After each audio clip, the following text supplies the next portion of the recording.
और फूस से बना एक छोटा सा मकान इस तूफान से जूझ रहा था। उस मकान की ढहती हुई दहलीज पर सोमेश और उसकी पत्नी राधा बैठे थे। दोनों की आंखें आसमान से बरसते पानी की बूंदों को देख रही थी, पर दिल में एक अनजाना डर था। सोमेश एक हुनरमंद कुम्हार था। उसके हाथ मिट्टी को ऐसा आकार देते थे कि लोग देखते रह जाते। लेकिन इस साल सावन ने उसकी कमर तोड़ दी थी।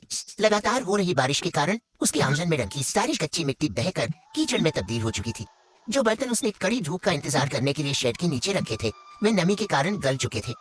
राधा, सोमेश ने ठंडी हवा के झोंके से बचने के लिए अपनी फटी हुई सूती कमली को कंधे पर और कसते हुए कहा, अगर 2 दिन और ये पानी नहीं थमा तो घर का चूल्हा ठंडा हो जाएगा। दुकानदारों से जो एडवांस लिया था वो सब मिट्टी हो चुका है। अब तो घर की छत की बल्लियां भी सड़ने लगी हैं और दीवारों से पानी रिस रहा है। समझ नहीं आता कि कल सुबह का सूरज हम भूखे पेट देखेंगे या। राधा ने सोमेश के कांपते हुए हाथ पर अपना हाथ रखा। उसकी आंखों में भी आंसू थे, लेकिन उसने अपनी आवाज को संभाला। आप हौसला मत हारिए, जब तक जान है कोई ना कोई रास्ता जरूर निकलेगा। कुदरत अगर रास्ता बंद करती है तो कोई ना कोई खिड़की खोलती भी है। अगली सुबह जब आसमान में काले बादलों के कारण भोर का उजाला भी ठीक से नहीं फैला था, सोमेश ने एक जूट का कट्टा अपने सिर पर रखा। उसने तय कर लिया था कि वो अब हाथ पर हाथ धरे नहीं बैठेगा। वो गांव के सबसे शक्तिशाली, रसूखदार और घमंडी जमींदार भानु प्रताप की हवेली की ओर चल पड़ा। भानु प्रताप के पास अथाह पैसा था, लेकिन उसका दिल पत्थर का था।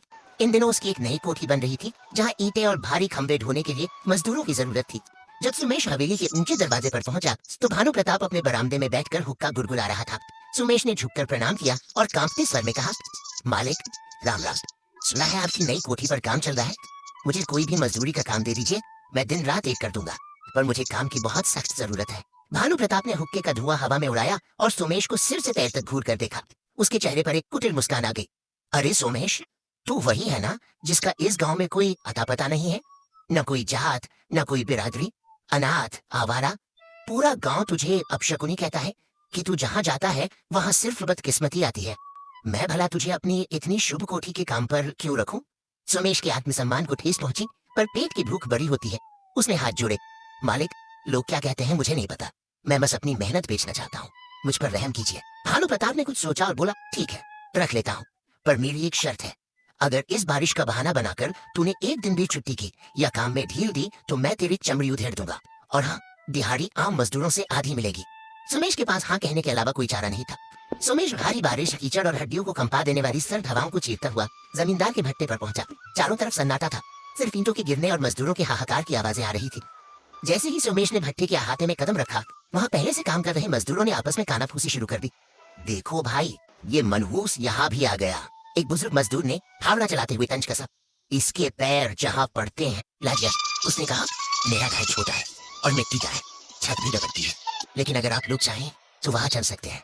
सूखी रोटी और सूखी छत शुभाने की जगह। और उसके साथ चल पड़े। जब सोमेश उन दोनों अजनबियों को लेकर अपने घर पहुंचा तो राधा पहले तो थोड़ा चौंक गई कि इस तंगी में मेहमानों का स्वागत कैसे करेगी, लेकिन सोमेश की आंखों के इशारे को समझकर उसने तुरंत अपनी चिंताओं को छुपा लिया। उसने मुस्कुराकर दोनों का स्वागत किया। राधा ने तुरंत रसोई में जाकर बचे हुए थोड़े से बाजरे के आटे और सूखी सब्जियों से गरम गरम पहाड़ी भोजन तैयार किया। उसने मेहमानों को सूखे कपड़े दिए और उन्हें चूल्हे के पास बिठाया। चारों ने मिलकर एक साथ खाना खाया। मुफलिसी के उस दौर में भी सोमेश और राधा का ये बड़ा दिल देखकर विक्रम और नंदिनी निशब्द रह गए।